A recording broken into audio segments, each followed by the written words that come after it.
شب عاشور ہے، 10ویں محرم الحرام کی یہ مقدس رات ہے،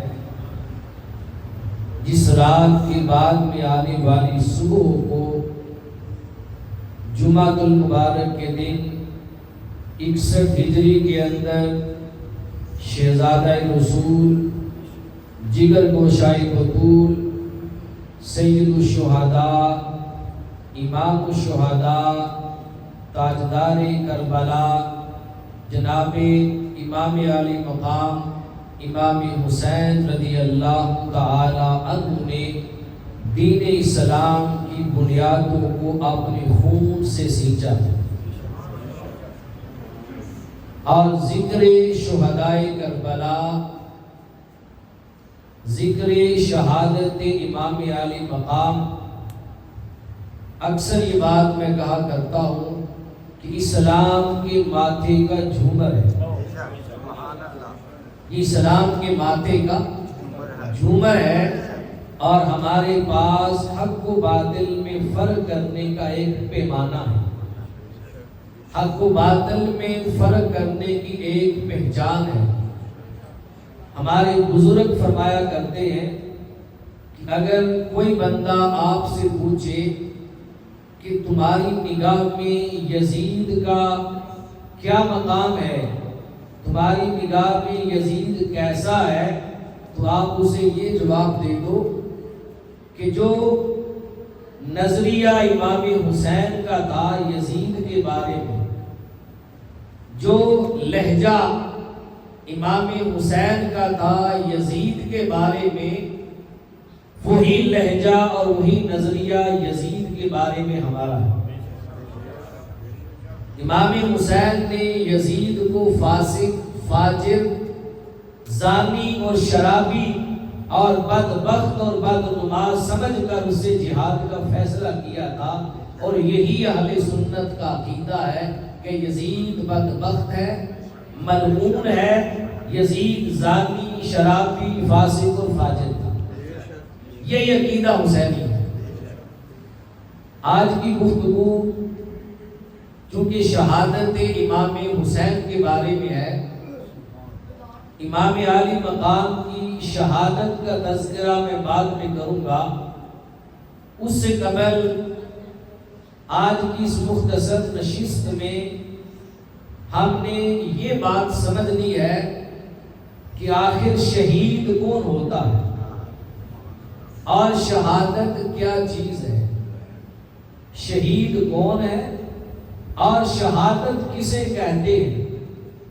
جب ہم شہید کے بارے میں جان لیں گے کہ شہید کون ہے اور شہادت کسے کہتے ہیں اور شہداء کون ہوتے ہیں، پھر سارے شہیدوں میں سید الشہداء کا مرتبہ نکھر کے سامنے آ جائے گا کہ سارے شہیدوں میں سید الشہداء کا مقام اور مرتبہ کیا ہے۔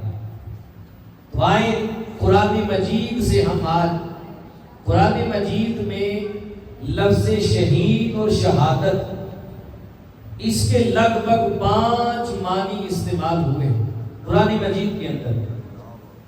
شہید کو قرآن مجید میں 5 معنی کے اندر استعمال کیا گیا۔ شہید کا معنی مدد کرنا بھی ہے، نمبر 2 شہید کا معنی کسی چیز کو پا لینا بھی ہے، نمبر 3 شہید کا معنی گواہی دینا بھی ہے، نمبر 4 شہید کا معنی کسی حقیقت کا مشاہدہ کرنا بھی ہے، اور نمبر 5 شہید کا معنی ہے حاضر ہونا اور موجود ہونا۔ یہ 5 معنی ایسے ہیں جو قرآن مجید میں لفظ شہید کے استعمال ہوئے۔ 4 معنی جو میں نے پہلے بتائے، ان کو چھوڑ کر جو 5واں معنی ہے قرآن مجید سے، اس معنی کو لے کر کہ شہید کا معنی ہوتا ہے حاضر ہونا اور موجود ہونا، آئیں اس معنی کی روشنی میں دیکھتے ہیں کہ شہید کسے کہتے ہیں۔ اور شہید کا مقام کیا ہوتا ہے؟ پانچواں معنی شہید کا ہے حاضر اور موجود ہونا۔ قرآن مجید میں سورہ بقرہ کے اندر آیت نمبر 133 میں رب کائنات نے حضرت یعقوب علیہ السلام کے وصال کے وقت جب انہوں نے اپنی اولاد کو، اپنے بیٹوں کو اپنے پاس جمع کر کے نصیحت فرمانا چاہا تو رب کائنات نے اس کا منظر بیان کرتے ہوئے قرآن مجید میں سورہ بقرہ کی آیت نمبر 133 میں فرمایا ام کنتم شہداء اذ حضر یعقوب الموت، اے فرزند یعقوب علیہ السلام، فرزندان یعقوب اور اولاد یعقوب علیہ السلام، رب فرما رہا ہے اذ حضر یعقوب الموت، جب حضرت یعقوب علیہ السلام کو موت آنے لگی، آپ کا وصال ہونے لگا، تو رب فرماتا ہے اے فرزندان یعقوب علیہ السلام ام کنتم شہداء، کیا اس وقت تم حضرت یعقوب علیہ السلام کے پاس حاضر اور موجود تھے؟ حاضر اور موجود تھے۔ یہاں پر اللہ تعالیٰ نے لفظ شہداء استعمال فرمایا۔ شہداء شہید کی جمع ہے، شہید ایک ہوتا ہے، شہداء زیادہ ہوتے۔ اللہ تعالیٰ نے فرزندان یعقوب علیہ السلام کو شہداء کا لقب دیا۔ تو کیا اولاد یعقوب علیہ السلام نے اللہ کی راہ میں قربانیاں دی تھی، اپنا سر کٹایا تھا؟ کیا مرتبہ شہادت پر وہ فائز ہوئے تھے جس وجہ سے رب کائنات نے انہیں شہید کا مرتبہ دیا؟ تو اس کا جواب یہ ہے کہ فرزندان یعقوب علیہ السلام کو مرتبہ شہادت نہیں ملا تھا، اللہ کی راہ میں شہید اور قتل نہیں ہوئے تھے۔ اللہ کی راہ میں بچوں کو چپ کرا دیں یا باہر نکال کے چپ کرا دیں۔ تو فرزندان یعقوب علیہ السلام اللہ کی راہ میں شہید نہیں ہوئے تھے، تو پھر اللہ پاک نے انہیں شہید کا لقب دے کے کیوں پکارا؟ اس کا معنی یہ ہے، مطلب یہ ہے کہ شہید کا معنی موجود اور حاضر ہونا ہے، اور فرزندان یعقوب علیہ السلام اپنے والد کے وصال کے وقت ان کی بارگاہ میں حاضر اور موجود تھے، اس لیے اللہ پاک نے حاضر اور موجود کے معنی میں لفظ شہید کو استعمال فرمایا۔ تو پتہ چلا کہ شہید کا ایک معنی ہوتا ہے حاضر ہونا اور موجود ہونا۔ اب اصطلاح شرع کے اندر شہید اسے کہا جاتا ہے جو بقائے اسلام کے لیے، بقائے دین کے لیے تاجدار کائنات صلی اللہ علیہ وسلم کی ناموس پر اپنی جان کا نذرانہ پیش کر دے، اللہ کے دین کے لیے راہ خدا میں اپنی جان پیش کر دے، اس کے راستے میں کٹ جائے، اپنا تن من دم سب کچھ راہ خدا میں قربان کر دے اور ناموس مصطفیٰ صلی اللہ علیہ وسلم پہ اپنی جان کا نذرانہ پیش کر دے، اصطلاح شرع میں اس بندے کو شہید کہا جاتا۔ ایک شہید یہ ہے، اور ایک معنی میں نے شہید کا بتایا حاضر ہونا اور موجود ہونا۔ اب سوال یہ ہے کہ جب شہید کا معنی ہے حاضر ہونا اور موجود ہونا، تو شہید کہاں پر حاضر ہوتا ہے اور شہید کہاں پر موجود ہوتا ہے؟ آئے اسے ہم حدیث پاک کی روشنی میں دیکھتے ہیں کہ شہید کہاں پر حاضر اور موجود ہوتا ہے۔ تاجدار کائنات نے شہید کی موجودگی کی دو جہتیں حدیث پاک میں بیان فرمائی۔ پہلی جہد کو امام ترمذی نے جامع ترمذی کے اندر اور سنن ابن ماجہ نے سنن ابن ماجہ کے اندر ابواب الجہاد کے اندر بیان فرمایا۔ یہ دونوں جہدیں میں آپ کے سامنے رکھ رہا ہوں۔ ایک جہد یہ ہے جب شہید کا معنی حاضر اور موجود ہو تو شہید کبھی بمعنی شاہد ہوتا ہے۔ مطلب یہ ہے کہ شہید کہاں موجود ہوتا ہے؟ شہید بمعنی شاہد ہے۔ اس کا مطلب یہ ہے کہ شہید اپنی شہادت کے بعد کسی کے پاس موجود ہوتا ہے، کسی کے پاس موجود ہوتا ہے۔ اور اگر شہید بمعنی مشہود ہو تو اس کا معنی یہ بنتا ہے کہ کوئی ہے جو بوقت شہادت شہید کے پاس موجود ہوتا۔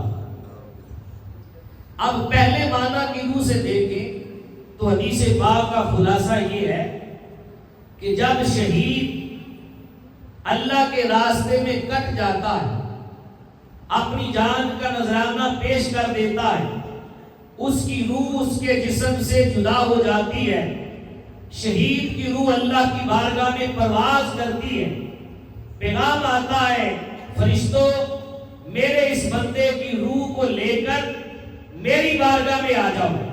فرشتے شہید کی روح کو اللہ کی بارگاہ میں لے جاتے ہیں۔ رب کائنات فرماتا ہے فرشتوں اس شہید کی روح کو میرے سامنے رکھ دو۔ پھر شہید کی روح کو رب کائنات کے سامنے رکھا جاتا ہے۔ رب کائنات شہید کی روح کو اپنے سامنے رکھ کر پھر بے حجاب اپنا دیدار عطا فرماتا ہے، بے حجاب اپنا دیدار عطا فرماتا ہے۔ اور یہ اعزاز صرف اور صرف ایک شہید کو حاصل ہوتا ہے، شہید کے علاوہ یہ اعزاز کسی کو نہیں ملتا۔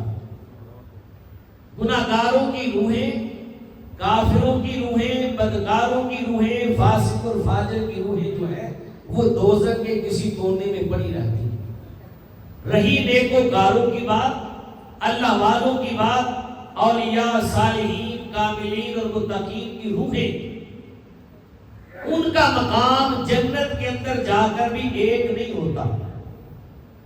ہر نیک اور صالح کی روح کا مقام الگ الگ ہے۔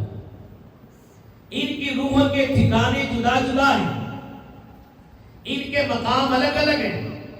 کسی کی روح جنت نعیم کے اندر رکھی جاتی ہے اور کسی نیک اور صالح کی روح کو جنت مأوا میں رکھا جاتا ہے، کسی نیک اور صالح کی روح کو جنت عدن میں رکھا جاتا ہے، کسی کی روح کو جنت علیین میں رکھا جاتا ہے، کسی کی روح کو جنت الفردوس میں رکھا جاتا ہے۔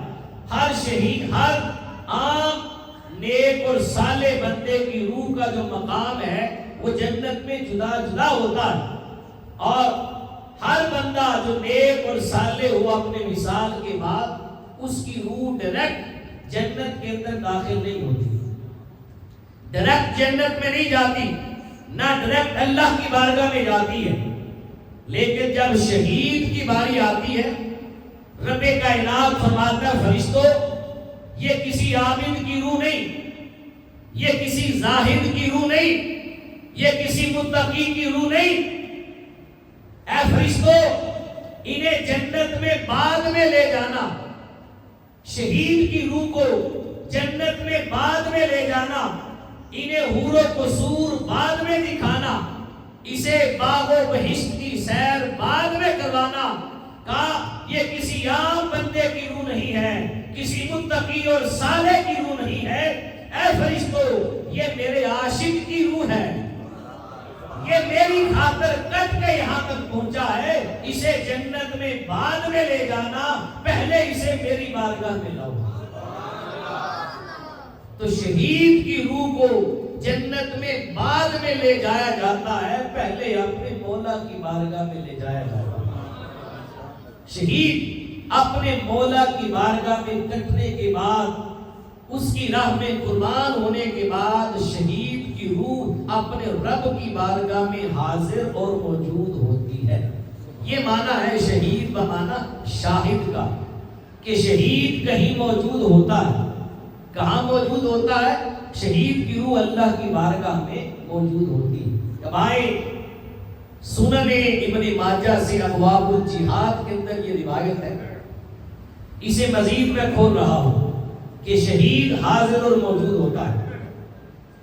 حضرت جابر رضی اللہ تعالی عنہ حدیث پاک کے راوی ہیں، ان کے والد محترم حضرت عبداللہ رضی اللہ تعالی عنہ، انہوں نے جنگ احد کے اندر جام شہادت نوش کیا، مرتبہ شہادت پر فائز ہو گئے حضرت عبداللہ رضی اللہ تعالی عنہ۔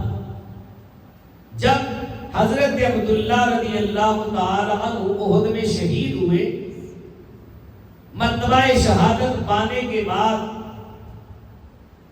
کافرین نے ان کے جسم مقدس کے ساتھ کیا سلوک کیا؟ حدیث پاک میں آتا ہے انہوں نے حضرت عبداللہ رضی اللہ تعالی عنہ کے جسم مقدس کا مسئلہ کر دیا۔ کیا مطلب؟ جسم کے ہر عضو کو کاٹ کاٹ کے الگ الگ کر دیا، دونوں ہاتھ کاٹ کے الگ کر دیے، دونوں پاؤں کاٹ کے الگ کر دیے، دونوں کان کاٹ دیے، ناک کاٹ دیا، زبان کاٹ دی، جسم کے تمام تر اعضاء کو کاٹ کاٹ کے الگ الگ کر دیا۔ اور جب حضرت عبداللہ رضی اللہ تعالی عنہ کا یہ لاشا بارگاہ رسالت مآب میں لایا گیا، حضور کی بارگاہ میں رکھا گیا، حضرت جابر کو خبر ملی، حضرت جابر بھاگتے ہوئے آئے اپنے والد محترم کی شہادت کی خبر سن کر۔ جب آ کر اپنے والد محترم کے لاشے کو ہر جز کو جدا جدا دیکھا، حضرت جابر رضی اللہ تعالی عنہ پر غموں کے پہاڑ ٹوٹ پڑے، دل لرزہ باندام ہو گیا، تڑپ اٹھے، شدید غم کے عالم میں تھے، آنکھیں اشکبار تھی، جسم لرزہ باندام تھا۔ حضرت جابر رضی اللہ تعالیٰ پر کپ کپی تاری تھی، آپ حیرت زدہ تھے اپنے والد گرامی کے لاشے کے ساتھ یہ سلوک دیکھ کر۔ ادھر حضرت جابر کی آنکھیں آنسو بہا رہی تھی، دل پہ غموں کے پہاڑ ٹوٹ رہے تھے۔ ادھر تاجدار کائنات نے جب اپنے غلام کی حالت دیکھی، میرے مصطفیٰ نے تسلی دیتے ہوئے، دل کی تشفی کرتے ہوئے فرمایا، یا جابر الا اخبرک، اے جابر کیا میں تمہیں خبر نہ دوں، ما فعل اللہ لابیک، کہ آج اللہ تعالیٰ نے تیرے والد جو شہید ہو کر مقام شہادت پر فائز ہوئے ہیں، ما فعل اللہ لابیک، آج رب کائنات نے تیرے والد کی روح کو کس اعزاز سے نوازا، رب کائنات نے تیرے والد کے ساتھ کیا معاملہ کیا ہے، اے جابر کیا تمہیں نہ بتاؤں؟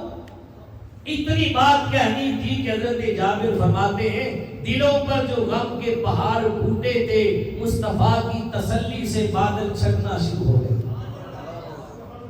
کہا دل کو تسلی ملی، میں قریب ہوا، کہا قلت بلا یا رسول اللہ، یا رسول اللہ صلی اللہ علیہ وسلم آقا فرمائیے کہ رب کائنات نے میرے والد گرامی کے ساتھ کیا سلوک فرمایا اور کیا اعزاز عطا فرمایا میرے والد گرامی کی روح کو۔ اب سنے تاجدار کائنات نے کیا فرمایا۔ تاجدار کائنات نے فرمایا، یا جابر قال ما کلم اللہ احدا من وراء حجاب وکلم اللہ اباک کفاحا، اے جابر رب کائنات نے آج تک کسی بندے کے ساتھ بغیر حجاب کے کلام نہیں کیا، کہ کسی کے لیے اپنے جلوہ حسن کے پردے نہیں اٹھائے اور کسی کے ساتھ پردے سے نکل کر بات نہیں کی، کہ آج تک جس سے رب نے کلام کیا ہے وہ پردے کے پیچھے سے کیا ہے، حجاب کے پیچھے سے کیا ہے، کسی کے ساتھ رب کائنات نے بغیر حجاب کے کلام نہیں کیا ہے۔ لیکن کلم اللہ اباک کفاحا، آج رب کائنات نے جب روح عبداللہ کو اپنے سامنے پایا تو اے جابر آج رب کائنات نے سارے حجابات اٹھا کر تیرے والد عبداللہ کی روح سے کلام فرمایا. تیرے والد عبداللہ کی روح سے رب کائنات نے کلام فرمایا بغیر حجاب کے. براہ راست رب کائنات نے کلام فرمایا, گفتگو کی. اب دیکھیں تاجدار کائنات وادی مدینہ میں ہے, احد کے مقام پر ہے, ادھر روح عبداللہ سے رب تعالیٰ نے کیا کلام کیا.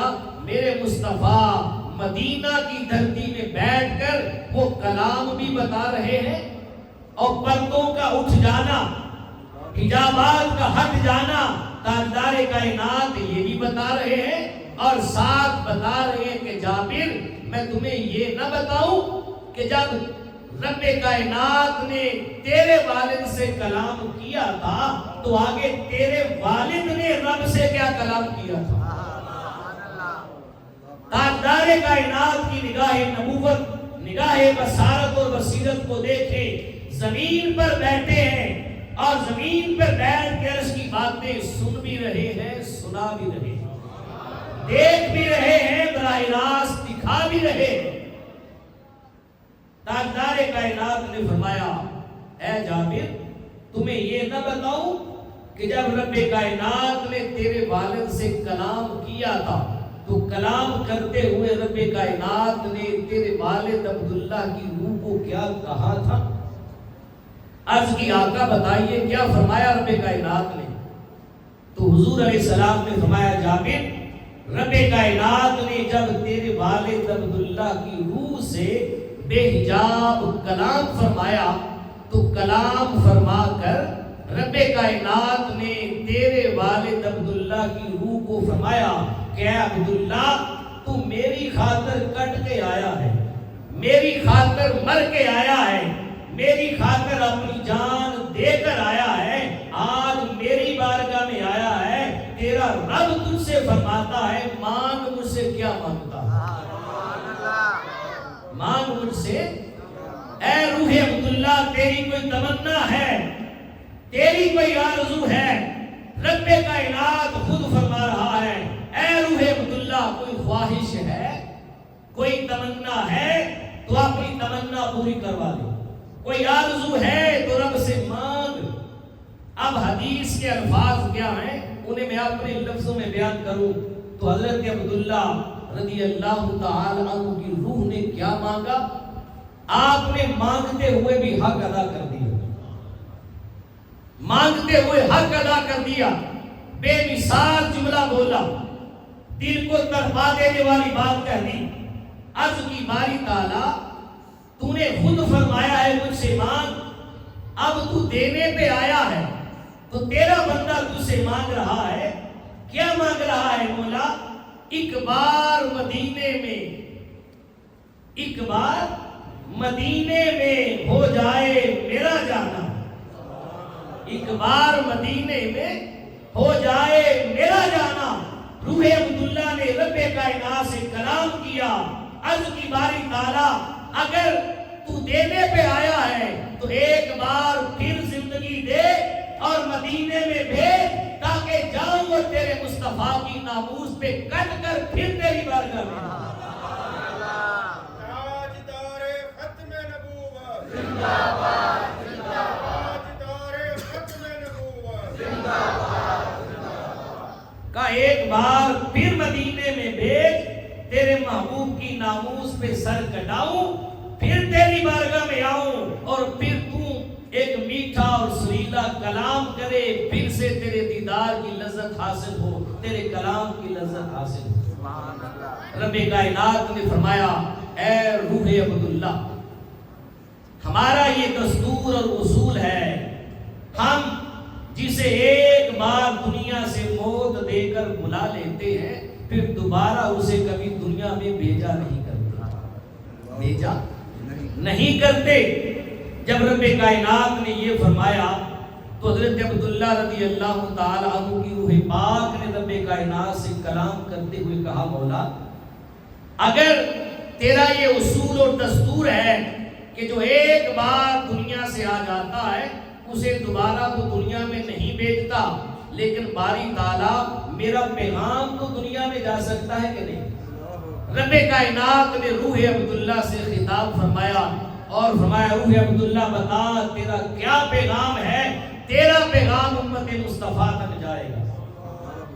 پھر روح عبداللہ نے کیا پیغام دیا؟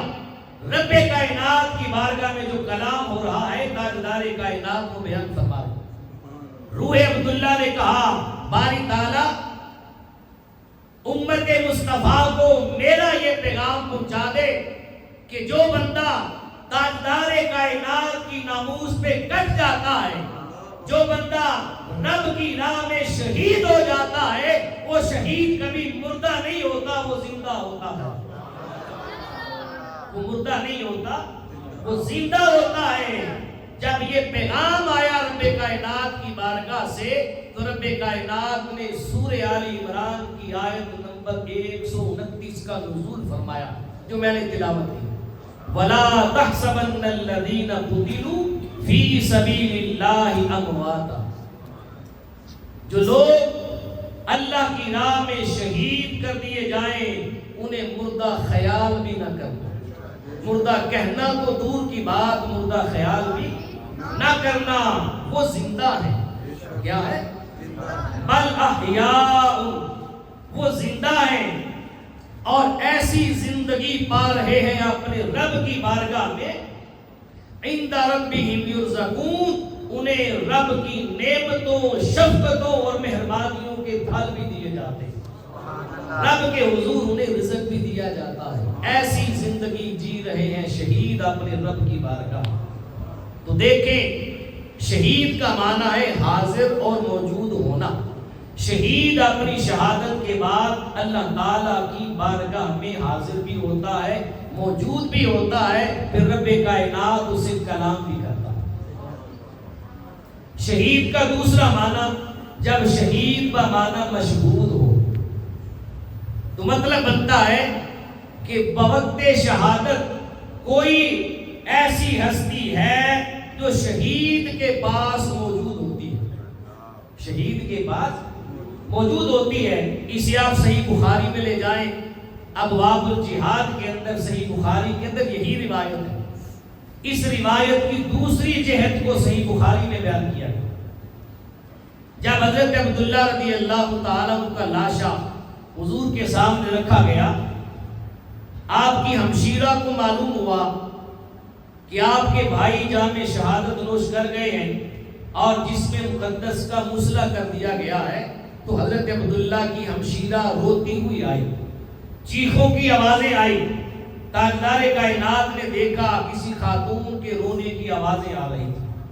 میرے آقا آگے بڑھے اور حضرت عبداللہ کی ہمشیرہ سے فرمایا، کہا فلا تبکی، کہا مت رو، ما زالت الملائکۃ تظلہ باجنحتہا، کہا روح عبداللہ کی ہمشیرہ مت رو، رونا بند کر دے، تجھے معلوم نہیں ما زالت الملائکۃ تظلہ باجنحتہا، آج آسمان سے لے کر زمین تک، میدان احد تک رب کائنات کے فرشتوں کا نزول ہو رہا ہے، اور فرشتوں نے تیرے بھائی عبداللہ کے جسم کو اپنے پروں کے اندر ڈھانپ رکھا، اپنے پروں میں ڈھانپ رکھا ہے۔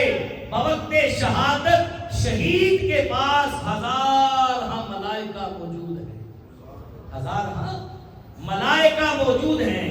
تو شہید کا معنی کیا ہوا؟ حاضر ہونا اور موجود ہونا۔ دوسری جہت کے اعتبار سے کوئی شہید کے پاس موجود ہوتا ہے، وہ کون ہوتا ہے؟ ہزارہ ملائکہ شہید کے پاس موجود ہوتے ہیں۔ اب یہ حالت اور یہ معاملہ تو ہر شہید کے ساتھ ہوتا ہے۔ ہر شہید کو شہادت کے بعد روح رب کی بارگاہ میں جاتی ہے، ہم کلام ہوتی ہے، دیدار الہی ہوتا ہے، حسن کے جلوے بے نقاب ہوتے، اور ہر شہید کی شہادت کے وقت ہزارہ ملائکہ شہید کے استقبال کے لیے اس کی شہادت کے وقت موجود ہوتے۔ یہ مقام، یہ اعزاز رب کائنات نے ہر شہید کو عطا فرمایا ہے۔ کوئی 15 صدیاں پہلے شہید ہوا ہو اور کوئی آج شہید ہو جائے اور کوئی قیامت کی صبح آنے سے پہلے شہید ہو جائے، ہر شہید کو یہ اعزاز ملتا ہے، ہر شہید کو۔ تو جب ہر شہید کا یہ اعزاز ہے تو بھی سید الشہداء کا اعزاز کیا ہوگا؟ عام شہید کا یہ اعزاز ہے کہ رب کلام فرماتا ہے، اجابات اٹھا دیے جاتے ہیں۔ پھر سید الشہداء کی شہادت کا مقام کیا ہوگا؟ پھر امام علی مقام کا مقام کیا ہوگا؟ وہ حسین جس نے اپنی ظاہری حیات کی پہلی آنکھ مصطفیٰ کی گود میں کھولی تھی، جس نے پہلی بار دنیا میں آ کے آنکھ کھولی تو سامنے چہرہ وضحیٰ کو پایا۔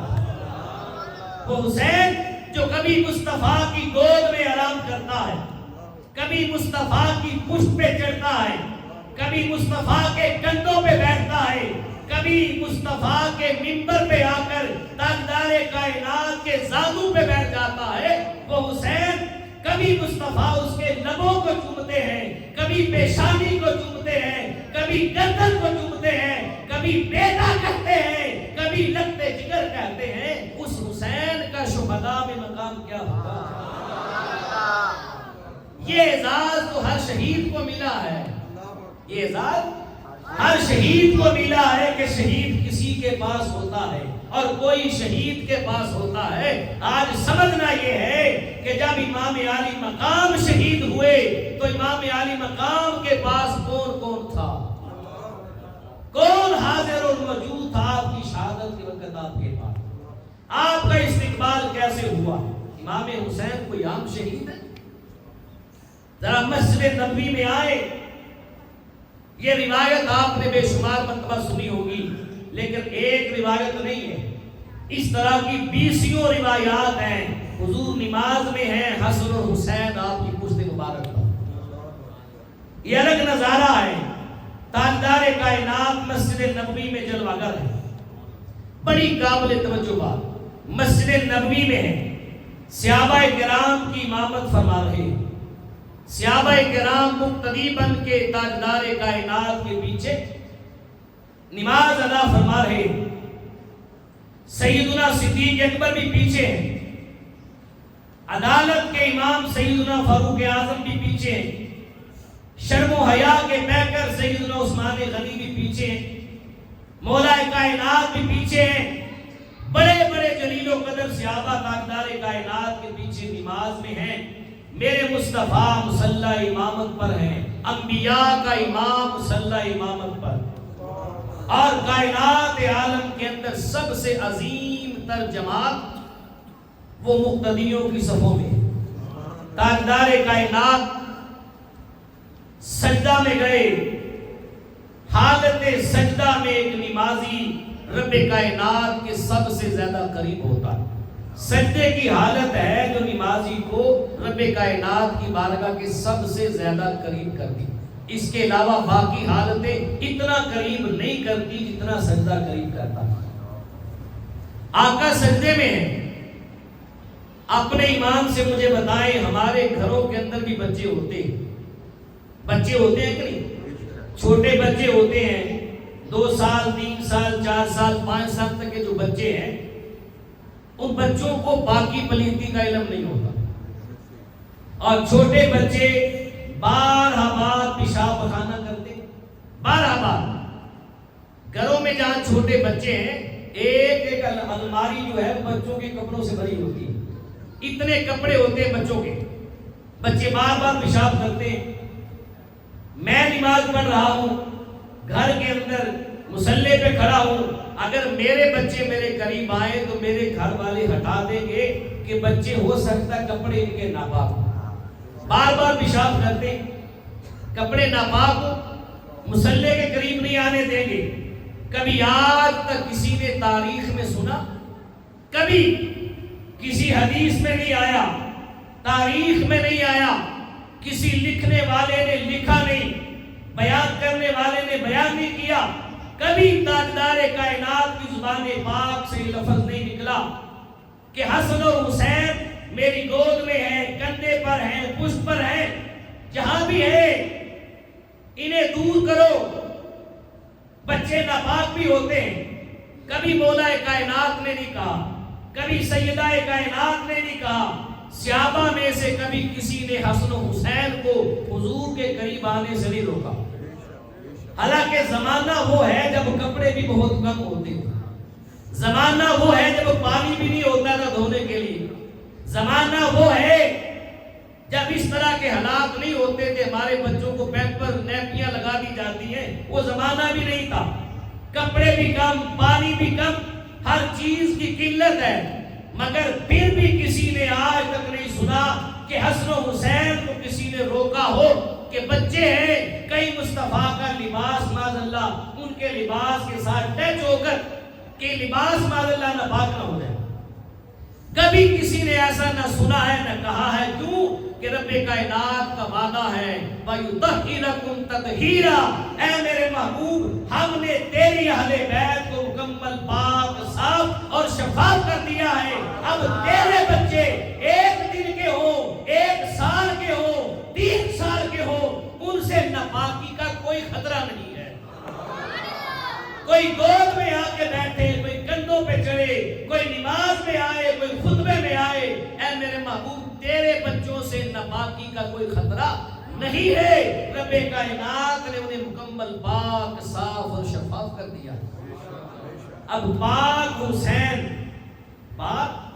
حسین حالت نماز میں ہے تاجدار کائنات، حسین آئے اور تاجدار کائنات کی پشت مبارک پر بیٹھ گئے، حضور حالت سجدہ میں، مقتدی پیچھے نماز میں ہے، بڑی قابل توجہ بات، مقتدی پیچھے نماز میں ہے، رب کائنات کا پیغام آ گیا، اے میرے محبوب آج اپنے سجدے کو طویل کر دے،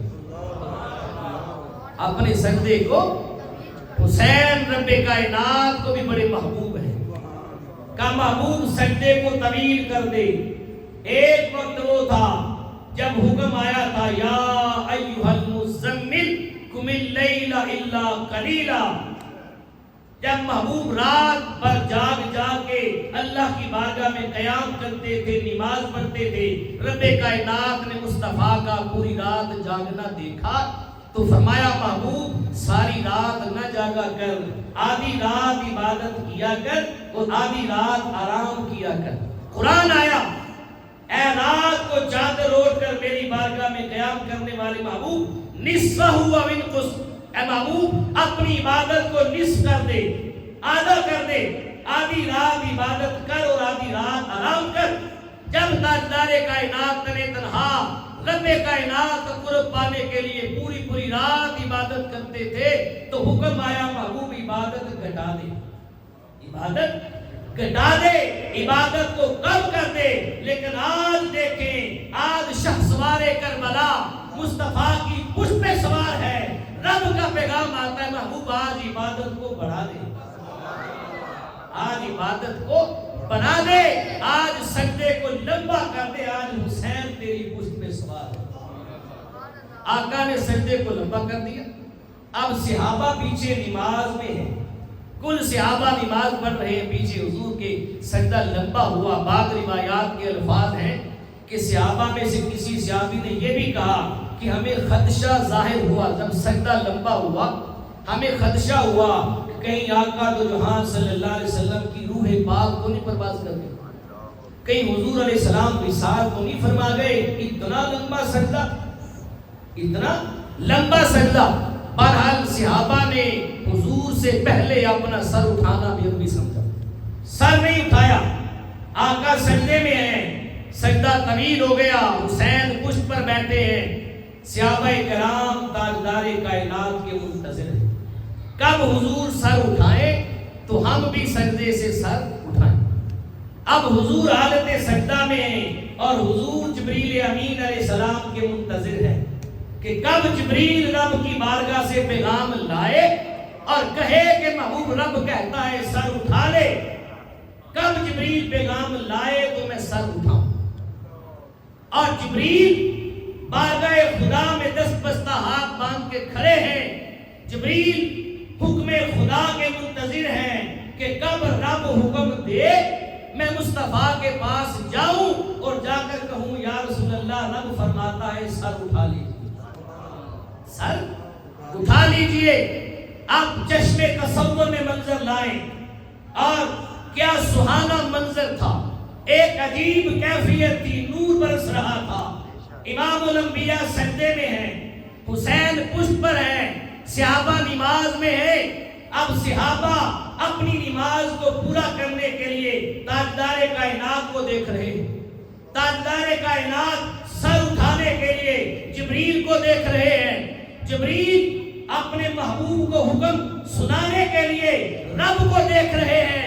کسی نے پوچھا اے باریلا تو بتا تو کسے دیکھ رہا ہے؟ آواز آئی لوگوں آج میں مصطفیٰ کی پشت پہ سوار اس ننھے شہزادے حسین کو دیکھ رہا ہوں کہ کب حسین اترے میں مصطفیٰ کو حکم دوں کہ محبوب سر اٹھا لیجیے. رب کائنات حسین کی جانب دیکھ رہا. کب حسین سر اٹھائے رب حکم دے محبوب بھی اپنا سر اٹھائے. اللہ تو کیا اس حسین کی شہادت کوئی عام شہادت ہوگی؟ عام شہادت ہوگی حسین کی؟ نہیں. یہ اعزاز جو میں نے گنوائی ہے تو ہر شہید کے, ہر شہید کے اعزازات ہیں. بات ختم کرنے کی طرف آ رہا ہوں. نامی محرم الحرام, بلکہ 9 محرم تھا 10ویں کی رات, آج والی رات. اس وقت بھی جمعرات تھی. کیا تھی؟ جمعرات, صبح جمعہ تھا. اتفاق یہ ہے امام حسین آخری رات تھی, کربلا کی آخری رات. آخری رات ذوالفقار حیدری اپنے ہاتھوں میں لی ہوئی ہے. اپنے خیمے کے اندر تلوار کو زمین پہ سہارا بنا کر امام حسین تلوار کے ساتھ ٹیک لگا کر ذکر الہی میں مشغول ہے. کربلا کی آخری رات ہے. امام علی مقام کی شہادت عام شہادت نہیں. تلوار کے ساتھ ٹیک لگا کر ذکر الہی میں مشغول و مصروف ہے. بس اسی عالم کے اندر آنکھ لگ گئی. آنکھ لگ گئی. تھوڑی دیر گزری, آپ کی ہمشیرہ سیدہ زینب سلام اللہ علیہا بھاگتی ہوئی آئی. امام حسین کی آنکھ کھلی. اپنی ہمشیرہ کو پریشان پایا. کہا بہن زینب کیا خبر لائی ہو, پریشان لگ رہی ہو؟ سیدہ زینب کہنے لگی بھائی جان پریشان کیوں نہ ہو, ادھر یزیدی لشکر نے قافلہ حسینی پہ حملہ کرنے کا ارادہ کر لیا. کہا یزیدیوں نے حملے کی تیاری کر لی ہے, کسی وقت بھی حملہ کر سکتے ہیں. جب یہ جملہ سنا کہ یزیدیوں نے حملے کی تیاری کر لی ہے, امام حسین مسکرائے, فرمایا میری بہن زینب پریشان نہ ہو, ہم نے بھی تیاری کر لی ہے. اگر یزیدیوں نے تیاری کی ہے تو ہم نے بھی تیاری کر لی ہے. کہا بھائی کیا کہہ رہے ہو؟ کہا میری بہن ہاں ابھی میں اپنی تلوار کے سہارے ٹیک لگا کر ذکر الہی میں مشغول تھا, میری آنکھ لگی. ایک لمحے کے لیے آنکھ لگتی ہے, نانا جان میری خواب میں تشریف لاتے ہیں. کہا نانا جان کی جلوہ گری ہوئی اور نانا جان نے مجھے آ کے فرمایا حسین میرے بیٹے تیاری کر لے, آج ہم نے بھی تیرے استقبال کی تیاری مکمل کر لی ہے. کہا ہم بھی تیرے استقبال کی تیاری کر چکے ہیں, حسین تیاری کر لے. آج میدان کربلا کے اندر کربلا کے ریگزار پر جمعے کے وقت میں اپنا آخری سجدہ کر لے اور نانے کے سجدے کی لاج رکھ لے. نانے کے سجدے کی لاج رکھ لے. حسین وہ تیرا بچپن تھا جب سجدہ نانا کا تھا, سجدہ نانا کا تھا, دیکھنے والا تو تھا, وہ تیرا بچپن تھا. حسین کے بچپن کا عالم یہ تھا, امام حسین کے بچپن کا عالم کیا ہوگا؟ اللہ اکبر کبیرہ. بچپن میں اسی لیے سجدہ طویل کیا گیا کہ یہ میرا سجدہ ہے، ایک سجدہ وہ ہوگا جو کربلا کے ریگزار پہ حسین کریں گے، اور کائنات عالم کے اندر پھر انبیاء بھی اور اولیاء بھی اور ملائکہ بھی حسین کے سجدے پہ رش کرتے ہیں۔ اللہ اکبر کبیرہ۔ ادھر سیدہ زینب اپنے خیمے میں چلی گئی، تشریف لے گئی، آپ بھی مصلی پہ ذکر اذکار میں مشغول تھی۔ ابن کثیر نے البدایہ والنہایہ میں تحریر کیا، سیدہ زینب کی بھی آنکھ لگ گئی، آنکھ لگی، آپ نے کیا دیکھا؟ آسمان کے اوپر سے نور ہی نور میدان کربلا میں اتر رہا، کا نور آسمان سے برس رہا ہے۔ سیدہ زینب دیکھتی ہیں اس نور کے عالم کے اندر ہزاراں حوران جنت، جنت کی ہزاراں حوریں نور کے ظلمت میں زمین پہ اتر رہی ہیں، اور حوران جنت کے ظلمت کے اندر ایک برقع پوش بی بی اور خاتون بھی اس حوران جنت کے ظلمت میں زمین پہ آتی ہے۔ جب وہ خاتون زمین پر آئی، ہاتھ میں جھاڑو تھا، آتے ہی کربلا کے ریگزار میں جھاڑو لگانا شروع کر دیا۔ سیدہ زینب فرماتی ہے میں قریب گئی، میں نے پوچھا اے اہل بیت کی اتنی ہمدرد، اہل بیت کے لیے میدان کربلا میں آنے والی پردہ پوش خاتون یہ جھاڑو کیوں دے رہی ہے؟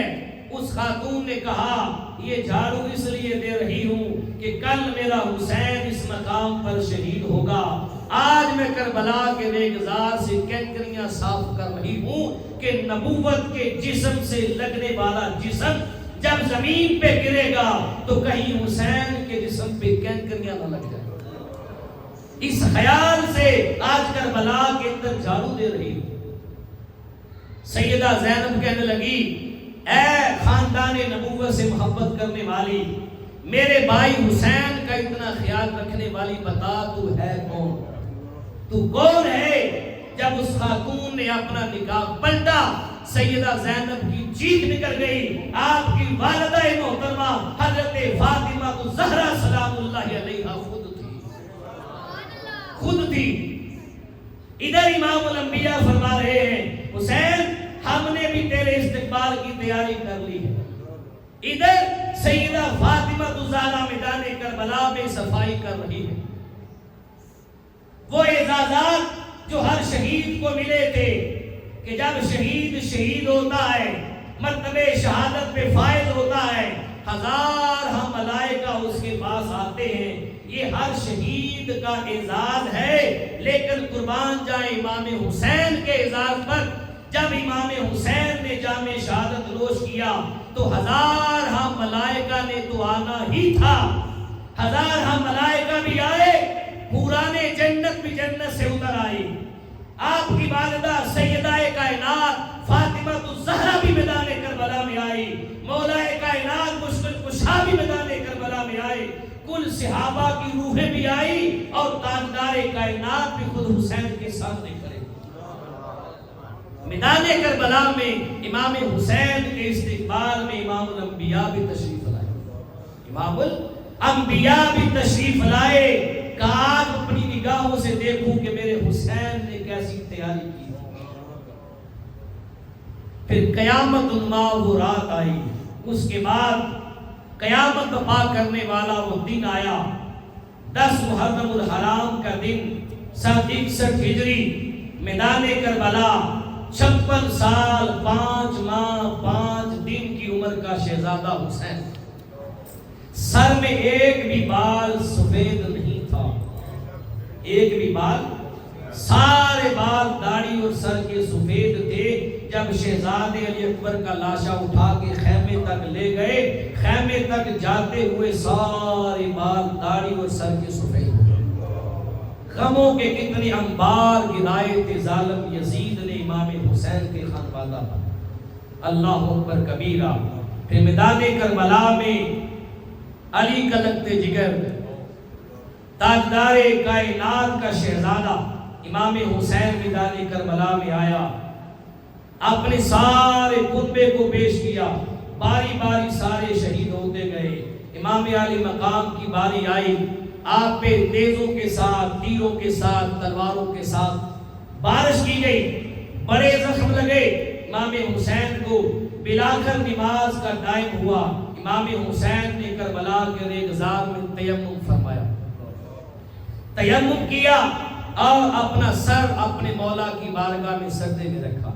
ظالم شمر نے آ کر امام حسین کی گردن پہ وار کیا اور آپ کا سر تن سے جدا کر دیا۔ سر تن سے جدا ہو گیا، لیکن حسین نے سر سجدے سے نہیں اٹھایا، سر سجدے سے۔